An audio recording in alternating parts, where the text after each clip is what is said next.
ಸರಸ್ವತಿ ಪ್ರಭಾ ಸುದ್ದಿ ಸಮಾಚಾರ ಸರಣಿಯ 12ನೇ ಕಾರ್ಯಕ್ರಮಕ್ಕೆ ತಮಗೆಲ್ಲರಿಗೂ ಸ್ವಾಗತ ಸುಸ್ವಾಗತ.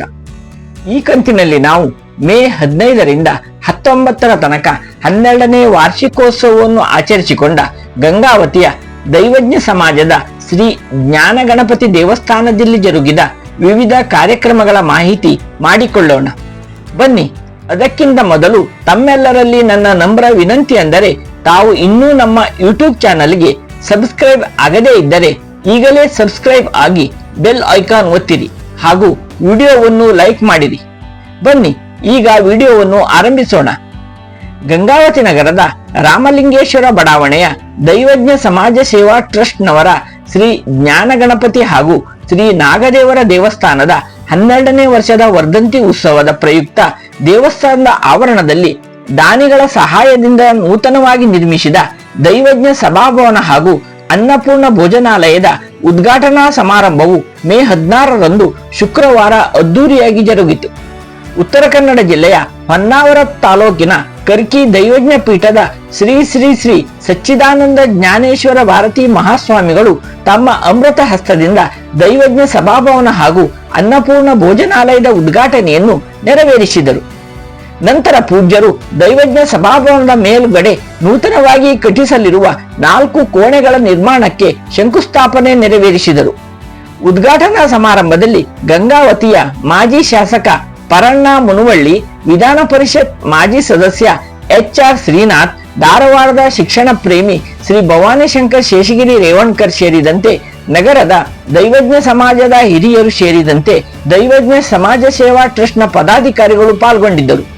ಇದೇ ಸಂದರ್ಭದಲ್ಲಿ ಶ್ರೀ ಶ್ರೀ ಶ್ರೀ ಸಚ್ಚಿದಾನಂದ ಜ್ಞಾನೇಶ್ವರ ಭಾರತೀ ಮಹಾಸ್ವಾಮಿಗಳ ಸಮ್ಮುಖದಲ್ಲಿ ಹಾಗೂ ಅವರ ಅಮೃತ ಹಸ್ತದಿಂದ ಗಂಗಾವತಿಯ ಶ್ರೀ ಜ್ಞಾನಗಣಪತಿ ದೇವರ ಮೂರ್ತಿಗೆ ಶ್ರೀಮತಿ ಸರೋಜಿನಿ ಮತ್ತು ಶ್ರೀ ಚಂದ್ರಹಾಸ್ ಭಟ್ ಕುಟುಂಬದವರು ನಿರ್ಮಿಸಿ ಸಮರ್ಪಿಸಿದ ರಜತ ಕವಚವನ್ನು ಸಮರ್ಪಿಸಲಾಯಿತು. ಹಾಗೂ ಅಂದಿನ ಅನ್ನ ಸಂತರ್ಪಣೆಯ ಸೇವಾದಾರರೂ ಆಗಿದ್ದ ಶ್ರೀ ಚಂದ್ರಹಾಸ್ ಎಸ್ ಭಟ್ ಹಾಗೂ ಕುಟುಂಬದವರು ಅಂದು ಉಪಸ್ಥಿತರಿದ್ದರು. ಸಮಾರಂಭಕ್ಕೆ ಆಗಮಿಸಿದ ಮಾಜಿ ಶಾಸಕ ಪರಣ್ಣ ಮುನುವಳ್ಳಿ, ಮಾಜಿ MLA HR ಶ್ರೀನಾಥ್ ಆದಿ ಗಣ್ಯ ಮಹನೀಯರಿಗೆ, ಸಭಾಭವನದ ದಾನಿಗಳಾದ ಶ್ರೀ ಚಂದ್ರಹಾಸ್ ಎಸ್ ರಾಯ್ಕರ್, ಅನ್ನಪೂರ್ಣ ಛತ್ರದ ದಾನಿಗಳಾದ ಶ್ರೀ ಶ್ರೀಪಾದ್ N ಭಟ್, ಶ್ರೀ ದೇವರಿಗೆ ರಜತ ಕವಚವನ್ನು ಸಮರ್ಪಿಸಿದ ಶ್ರೀ ಚಂದ್ರಹಾಸ್ ಎಸ್ ಭಟ್, ಸುಬ್ರಹ್ಮಣ್ಯ R ಭಟ್ ಇವರಿಗೆ ಪೂಜ್ಯ ಸ್ವಾಮೀಜಿಯವರ ದಿವ್ಯ ಕರಕಮಲಗಳಿಂದ ಸತ್ಕರಿಸಲಾಯಿತು.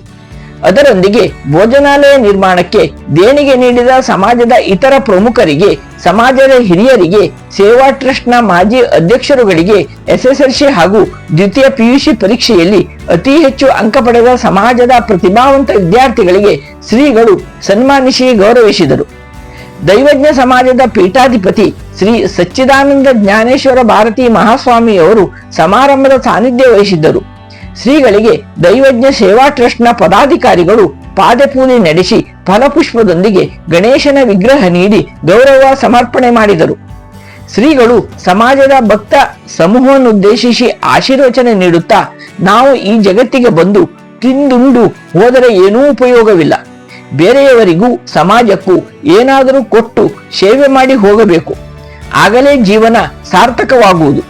ಗಂಗಾವತಿ ನಗರದಲ್ಲಿ ದೈವಜ್ಞ ಸಮಾಜ ಬಾಂಧವರು ಸಂಘಟಿತರಾಗಿ ದೇವಸ್ಥಾನದ ಆವರಣದಲ್ಲಿ ನಿರ್ಮಿಸಿರುವ ಬೃಹತ್ ಸಭಾಭವನ ಹಾಗೂ ಭೋಜನಾಲಯ ಕಟ್ಟಡ ನಿರ್ಮಿಸಿದ್ದು ಮುಂದಿನ ಪೀಳಿಗೆಗೆ ಸಹಕಾರಿಯಾಗಿದೆ. ಸಮಾಜ ಬಾಂಧವರು ದೇಣಿಗೆ ನೀಡಿ ಸಹಕರಿಸಿದ ಕಾರ್ಯ ಶ್ಲಾಘನೀಯ. ದೇವಸ್ಥಾನದ ಆವರಣದಲ್ಲಿ ನಿರ್ಮಿಸಿರುವ ಈ ಬೃಹತ್ ಸಭಾಭವನ ಕಾಲಾಂತರದವರೆಗೂ ಇರುತ್ತದೆ. ಅದು ನೋಡುಗರಿಗೆ ನಿಮ್ಮ ನೆನಪು ತರಿಸುತ್ತದೆ. ದಾನಿಗಳ ಹೆಸರು ಶಾಶ್ವತವಾಗಿ ಸಮಾಜದಲ್ಲಿ ಇರುತ್ತದೆ ಎಂದು ದಾನಿಗಳನ್ನು ಕೊಂಡಾಡಿದರು. ಅಲ್ಲದೆ ಸಮಾಜದ ಇತರರು ಕೂಡ ತಮ್ಮ ಶಕ್ತಿಯಾನುಸಾರ ದೇಣಿಗೆ ನೀಡಿ ದೇವಸ್ಥಾನದ ಶ್ರೇಯೋಭಿವೃದ್ಧಿಗೆ ಶ್ರಮಿಸುತ್ತಿದ್ದು, ಸಮಾಜದ ಸಂಘಟನೆಯೇ ದೇವಸ್ಥಾನ ಅಭಿವೃದ್ಧಿಗೆ ಮುಖ್ಯ ಕಾರಣವಾಗುತ್ತದೆ.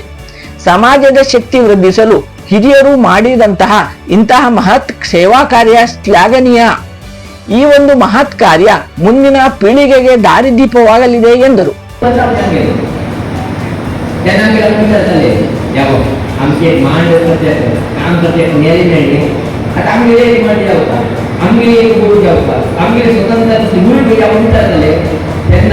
उम्मीद आगे मेरा हिम्मत उम्मीद आहे कारण की ते आपली स्वतंत्र सुरू म्हणजे आपण काही समाजाला भावने इच्छे त्यांना इच्छे त्यांनी पूर्ण झाले.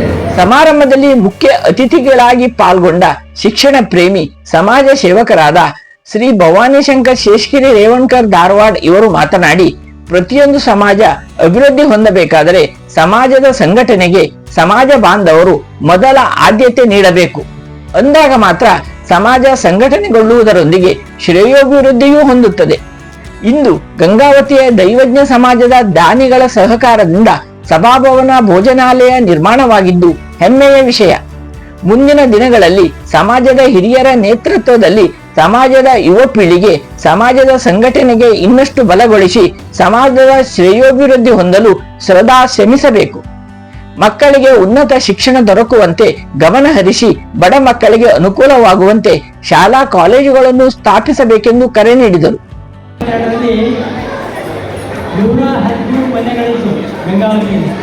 ಜನಸಂಖ್ಯೆ 509 ಇತ್ತು. ಈ 113 ಮನೆಗಳಿದ್ರೆ 68 ಮನೆ ಜನರು ಗೋಲ್ಡ್ ಸ್ಮಿತ್ ಕೆಲಸ ಮಾಡ್ತಿದ್ರು ಮತ್ತು 51 ಜ್ಯುವೆಲ್ಲರಿ ಶಾಪ್ಗಳಿತ್ತು ಆವಾಗ 2022ರಲ್ಲಿ. ಈಗ ಹೆಚ್ಚಾಗಿರ್ಬೋದು.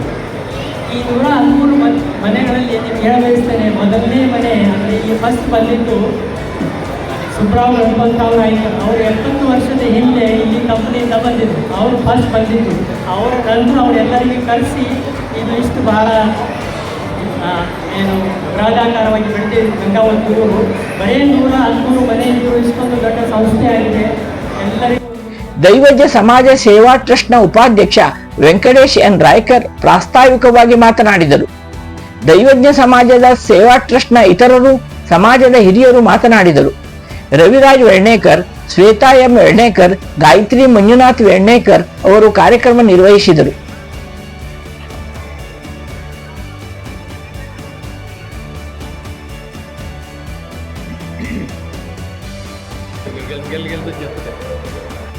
ಈ ಸಂದರ್ಭದಲ್ಲಿ ದೈವಜ್ಞ ಸಮಾಜದ ಪ್ರಮುಖರಾದ Venkatesh Revankar, Chandrahas Bhat Raikar, Prabhakar Anvekar, Ranganath Srinivas Vernekar, Chandrahas S Raikar, Subrahmanya R Raikar, Pandurang Revankar, Shripad N Raikar, Gopinath S Raikar, Prabhakar L Revankar, Jagadish Udtarkar, Suresh N Vernekar, Narayan Anvekar, Gururaja Revankar, Manjunath N Raikar, Samrat, Shravan Kumar Raikar ಸೇರಿದಂತೆ ದೈವಜ್ಞ ಸಮಾಜ ಸೇವಾ ಟ್ರಸ್ಟ್ನ ಅಧ್ಯಕ್ಷರು, ಕಾರ್ಯಕಾರಿ ಅಧ್ಯಕ್ಷರು, ಪದಾಧಿಕಾರಿಗಳು, ಸಮಿತಿಯ ಸದಸ್ಯರು, ಜ್ಞಾನೇಶ್ವರಿ ಮಹಿಳಾ ಮಂಡಳಿಯ ಸರ್ವ ಸದಸ್ಯನಿಯರು, ದೈವಜ್ಞ ಬ್ರಾಹ್ಮಣ ಯುವಕ ಸಂಘದ ಪದಾಧಿಕಾರಿಗಳು ಹಾಗೂ ಸರ್ವ ಸದಸ್ಯರು ಮತ್ತು ಕಾರಟಗಿ, ತಾವರಗೇರಿ, ಕನಕಗಿರಿ, ಕಂಪ್ಲಿ, ಶಿಂಗನೂರು ಸೇರಿದಂತೆ ವಿವಿಧ ಊರು ದೈವಜ್ಞ ಸಮಾಜ ಬಾಂಧವರು ಇತರರು ಇದ್ದರು.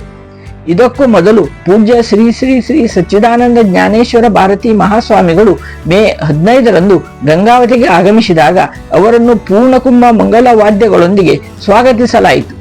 ನಂತರ ಸ್ವಾಮೀಜಿಯವರು ಶ್ರೀ ಜ್ಞಾನಗಣಪತಿ ದೇವರ ದರ್ಶನಗೈದು ದೇವರಿಗೆ ಪೂಜೆ ನೆರವೇರಿಸಿ ಮಂಗಳಾರತಿ ಮಾಡಿದರು. ತತ್ಸಂಬಂಧ ಮೇ 15ರಿಂದ ಮೇ 19ರ ತನಕ ವಿವಿಧ ಧಾರ್ಮಿಕ ಹಾಗೂ ಸಾಂಸ್ಕೃತಿಕ ಕಾರ್ಯಕ್ರಮಗಳು ನಡೆದವು. ಮೇ 17ರಂದು ಗಣಹೋಮ, ಗ್ರಹ ಶಾಂತಿ, ಪರಿವಾರ ಮಂಡಲ ಹೋಮ ಇತ್ಯಾದಿ ಕಾರ್ಯಕ್ರಮಗಳೊಂದಿಗೆ 12ನೇ ವರ್ಷದ ವರ್ಧಂತಿ ಹಾಗೂ ಕಲಾವೃದ್ಧಿ ಹೋಮ ಇತ್ಯಾದಿ ಕಾರ್ಯಕ್ರಮಗಳು ಆರಂಭವಾದವು. ಮೇ 18ರಂದು ಆದಿವಾಸ ಪೂಜೆ, ಶ್ರೀ ದೇವರಿಗೆ ಫಲ ಪಂಚಾಮೃತಾಭಿಷೇಕ, ಉಪನಿಷತ್ ಹೋಮ, ಕಲಾವೃದ್ಧಿ ಹೋಮ, ಕಲಶಾಭಿಷೇಕ, ಸಾಮೂಹಿಕ ಅನ್ನ ಸಂತರ್ಪಣೆ, ಸಾಯಂಕಾಲ ದೀಪಾಲಂಕಾರ, ಪಲ್ಲಕ್ಕಿ ಉತ್ಸವ ಇತ್ಯಾದಿ ಕಾರ್ಯಕ್ರಮಗಳು ನಡೆದರೆ, ಮೇ 19ರಂದು ಸೋಮವಾರ ಸಮಾಜದ ವತಿಯಿಂದ ಸಾಮೂಹಿಕ ಉಪನಯನ ಕಾರ್ಯಕ್ರಮ ನಡೆಯಿತು. ಶ್ರೀ ದೇವಸ್ಥಾನದ 12ನೇ ವರ್ಧಂತಿಯ ಸಂದರ್ಭದಲ್ಲಿ ಹಲವಾರು ಸಾಂಸ್ಕೃತಿಕ ಕಾರ್ಯಕ್ರಮಗಳು ನಡೆದವು.